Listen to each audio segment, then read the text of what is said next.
Welcome to Teching on the Future, and today we're going to be looking at AI and how it's transforming your entire digital future. And should you just be a little bit worried?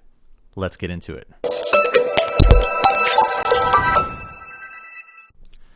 So we're going to start off with an article from TechSpot, and I'm just going to read it right off the page. It's Apple has filed a patent that could allow an iMessage to be read aloud in the sender's own voice, which would be an improvement on other methods of creating audible messages. Now, imagine that. Imagine you're sending a message to your friend or your mom or whatever, and you text them, and they can click read aloud, and they're able to read the entire message in your voice. That is just a next level product in the AI world, because essentially they would have your voice cataloged in their AI system. And this can continue to grow, and the AI industry is going to continue to explode. But when your voice is completely cataloged in that form, imagine the next steps that this kind of patent or this kind of product can yield, right? It could be messages. You could go on the New York Times and click an article, and it could read the entire thing in the reporter's voice. You could read an entire book. The entire audible industry, audiobook industry would die out because you could just read entire books in the author's voice if they have their voice cataloged in a system. This is just one of those concepts where what is not if it's going to happen, when, and what does our digital privacy look like? The next two articles we're going to be looking at deal with how Eminem's voice is being used currently with AI models and his likeness to be used in raves. This is the future rave sound. I'm getting lost in an underground. This is the future rave sound. I'm getting lost in an underground. So this is David Guetta using Eminem's voice, calling it, let me introduce you to MNAIM. And then here we have, in the next one, John Oliver. And with John Oliver's case, he does the exact same thing. He has actually a really good episode on AI. You should go watch it using ChatGPT, Midjourney, the rest of them. And here he also uses Eminem's voice to create a song about cats. But that's the thing. The future of this kind of products really is be able to use people's voices however you choose. And that does come with a lot of consequences that can be pretty detrimental to some people. For example, you can create a lot of bad deepfakes about, hey, this person actually did say this on a phone call. Did they? You never know. So yeah, so then we're going to go into not only how AI is currently being used with famous celebrities, right? But the next steps. Here I want to show you guys murf.ai and what their product looks like. Hello, my name is Edward Sanchez, and I am making a YouTube video about AI and technology. But I could also have a male voice. Or any voice for that matter. Imagine if we had a phone call interview and you thought I was real.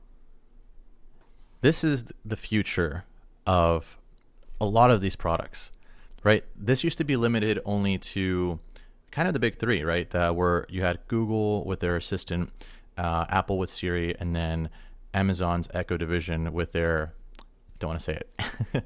But, we have now almost opened the floodgates for these tools to become ubiquitous in society, and the ramifications of how they will be used, it's going to be quite the adjustment to get used to, huh?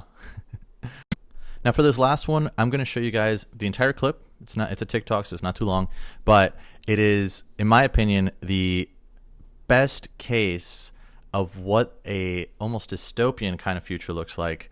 And we're going to talk about the ramifications after the video. So here I'm going to show you guys the TikTok. Will artificial intelligence replace the role of visual effects artists? It already has. I'm not real. Kurt Skelton is a fake character I made using multiple AI-powered programs, and here's how I did it. His face was created using the first release of DALL-E. I played around using different prompts until I... And guys, we're on DALL-E 2. So all of the technologies that she's using in this video, have already been updated. Created the perfect look. I didn't want to make him look hot because I wanted people to follow him for his jokes and visual effects. So it hurt me to do it, but I had to make him look really funny looking and ugly. I rendered out hundreds of these photos and fed them into an AI-powered program called Convert Skeleton to generate a full 3D model based off these pictures, which is where I got the idea for his name. Honestly surprised no one caught that. Now all I have to do is record my video, send that clip to deepmotion.com, which uses AI to motion capture my movements, then apply that animation to the Kurt skeleton model. For the facial expressions, I use Deepfake Lab, again using those images from the DALL-E renders. His voice is the only part that isn't AI. Since the program that I want respeecher costs too much, I just deepen my voice like this and put a ton of effects and modulation to make it sound like Kurt Skeleton. So be sure to follow my actual account down. That's crazy. So if you thought Black Mirror was a dystopian sci-fi film versus a foreshadowing of future products that are going to be emerging, well, it's happening. And in today's world, a lot of the AI tools that we encounter or have encountered in the past are only getting better and better and better. And maybe Mark Zuckerberg's entire pitch towards us being and living in the metaverse, surrounded by AI products that digitize us in ways that we didn't even think possible, from our voices being used to our faces being used, our likeness or mannerisms, you not even knowing if this video is actually me or I could be a digital person. Who knows?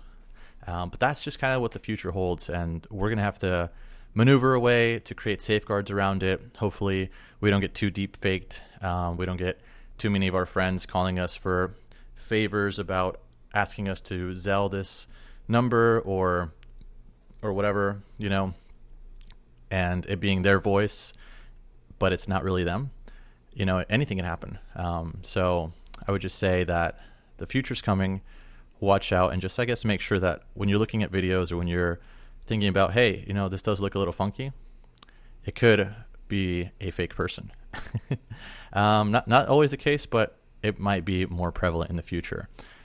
Well, anyway, guys, hope you guys learned something. Thank you guys for watching. Like and subscribe, and we'll see you in the next one.